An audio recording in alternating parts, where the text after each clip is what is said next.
degan 2019-yil 1-ayning 10 kuni deganda mana bu namoyishni boshlayotdim.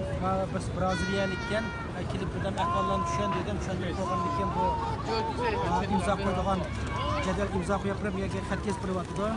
Sharq Turkiston mustaqillik, Sharqdan jazolarga taqolsin deb. Mana ko'ryapsizlar.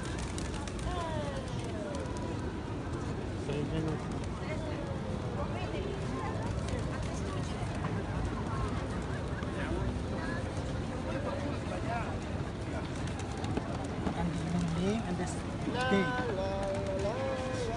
This is my name. Your name again, day. What date today? Today is 6 January.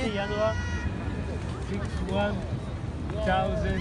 And here the Brazil.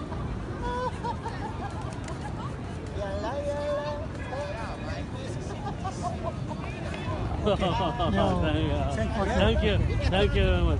Thank you very much. Thank you very much for making me understand a bit about this East Turkestan situation.